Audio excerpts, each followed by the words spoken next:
नमस्ते, आपके साथ मैं हूं जयप्रकाश शर्मा। आप देख रहे हैं यूपी मांगे उत्तर, और यूपी मांगे उत्तर में आज का जो मुद्दा है वो है 2024 की बिसात लखनऊ से आगाज। जी हां, 2024 की बिसात बीत चुकी है। बीजेपी और विपक्षी दल अपना अपना कुनबा बढ़ाने में जुटे हैं। पहले पटना में विपक्षी दलों का जमावड़ा लगा और फिर बीजेपी के खिलाफ विपक्ष एकता का बिगल फूंका गया।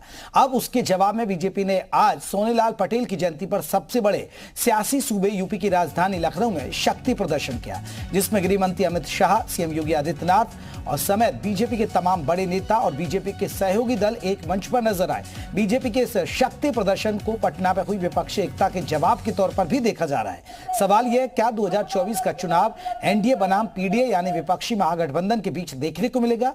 क्या विपक्षी दल एक साथ लामबंद होकर बीजेपी के विजय रथ को रोकने में कामयाब हो पाएंगे, या बीजेपी लगातार तीसरी बार जीतकर हैट्रिक लगा पाएगी? अपने इस खास कार्यक्रम में 2024 की बिसात लखनऊ से हुआ है आगाज में आज इन्हीं तमाम सवालों पर चर्चा करेंगे। लेकिन उससे पहले सुनाते कार्यक्रम में गृह मंत्री अमित शाह और सीएम योगी ने क्या कुछ कहा है मिशन 2024 को लेकर। अनुप्रिया जी मोदी जी की मंत्रिपरिषद में मेरी साथी है और उत्तर प्रदेश में 4 चुनाव, 2 लोकसभा के और 2 विधानसभा के, चारों चुनाव अपना दल और भारतीय जनता पार्टी ने मिलकर लड़े हैं और मिलकर जीते हैं।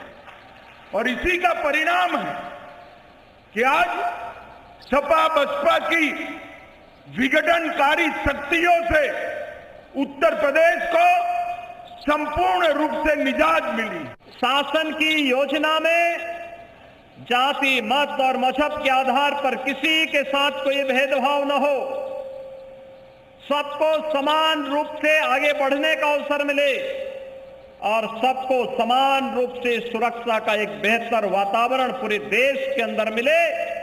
और ये पिछले 9 वर्ष के अंदर पूरे देश ने महसूस किया है। इसको नारों में नहीं, हकीकत में जमीनी धरातल पर उन सभी योजनाओं का लाभ लेते हुए देश के कोटि-कोटि लोगों के जीवन में हुआ परिवर्तन, यही सामाजिक न्याय की वास्तविक हकीकत आज देश के अंदर देखने को मिल रही है। तो आपने सुना, वही सपा कार्यालय में भी सोनेलाल की जयंती मनाई गई। देखिए, सोनेलाल पर सियासत भी हो रही है। सोनेलाल की जयंती मनाई गई, सोनेलाल को अखिलेश ने किया नमन। आईजीपी में हमारा कार्यक्रम तय था। अखिलेश यादव ने कहा साजिश के तहत बीजेपी ने उनका कार्यक्रम रोक दिया। बीजेपी से बड़ी कोई भी झूठी पार्टी नहीं है, अखिलेश यादव ने यह बयान दिया। सोनेलाल जी और मेरा कन्नौज से गहरा नाता रहा है। तो अपना दल, आपको बता दे, अपना दल एस तो बीजेपी के साथ है, और अपना दल के आपको बता दे वो अखिलेश के साथ है।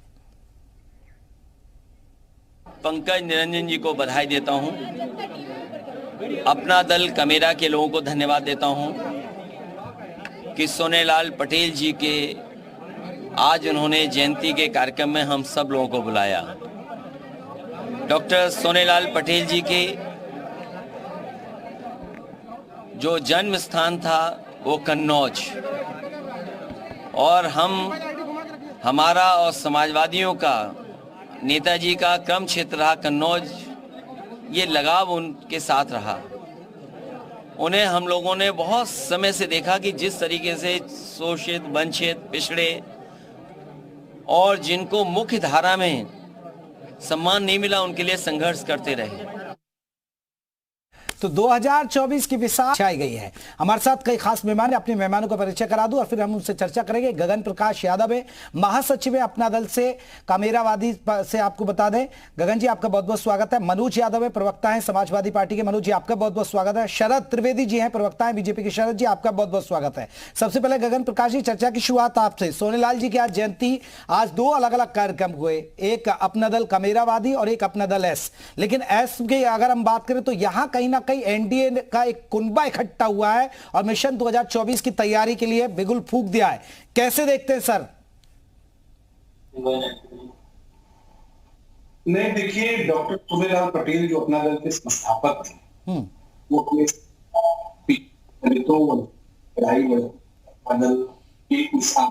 तक लाए, और जो कार्यक्रम था वो इसलिए हमारा ये कार्यक्रम था लोग ही सोनेलाल के बच्चों के को आगे हुए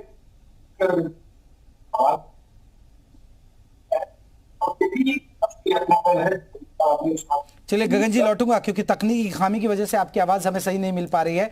मैं मनोज जी का रुख कर लेता हूं। मनोज जी, अगर बात करें, आज पूरी ताकत दिखाई गई, सोनेलाल जी की जयंती थी, ठीक है, आप लोगों ने भी कार्यक्रम आयोजित किया, लेकिन जो कार्यक्रम लखनऊ में किया गया उसमें गृह मंत्री अमित शाह, सीएम योगी, कैबिनेट के तमाम मंत्री और तमाम सहयोगी दल नजर आए और मिशन 2024 में मिलकर जीत का दावा किया है। 300 से पार का बीजेपी ने दम भर दिया है। देखिए, बीजेपी अपने सबसे बेस्ट परफॉर्मेंस को बना चुकी है, उसको आत्मसात कर चुकी है।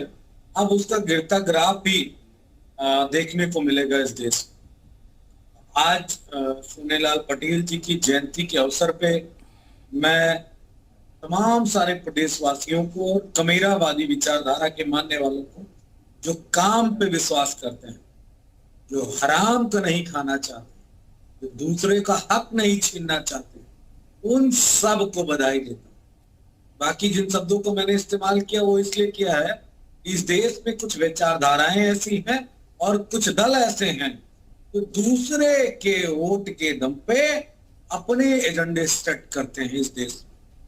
काम तो बहुजनों का होना चाहिए, लेकिन काम मनोज जी, अखिलेश यादव पटना से लेकर बंगाल तक घूम रहे हैं।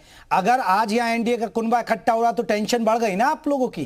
ना, अरे वो तो सोनेलाल पटेल जी की जयंती के अवसर पे इकट्ठा हुए, हमें इससे क्या गुरेज। हाँ। बात इसकी है कि जब अनुप्रिया पटेल जी को पिछड़ा नेता होने की वजह से अपने पिछड़ों के हक के लिए सरकार को चिट्ठी लिखनी पड़ती है और सरकार टस से मस्त नहीं होती है।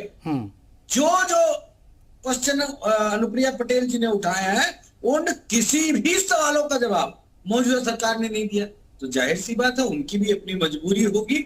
सत्ता में है, मंत्री है, पति मंत्री हैं, सब मंत्री होने के बावजूद भी पिछड़ों के हक की बात तक नहीं उठा पा रहे हैं, उसकी कोई सुनवाई नहीं है।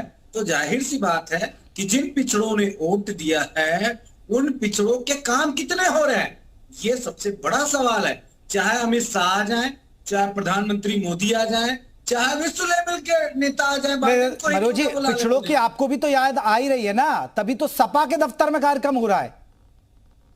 जयप्रकाश जी, ये बड़ा दुर्भाग्यपूर्ण रहा कि अपना दल कमेरावादी इंदिरा गांधी प्रतिष्ठान में उसने पैसे जमा करा दिए, सारे कानूनी कार्रवाई जितनी कागजी होती वो करा दी, लेकिन इस सामंती सरकार ने, मनवादी सरकार ने उनके प्रोग्राम को वहां से निरस्त कर दिया। चलिए इसी पर एक रिएक्शन शरद जी, पहले तो इसी पर रिएक्शन, फिर मैं आपकी उस पर बात करूंगा जो कार्यक्रम के।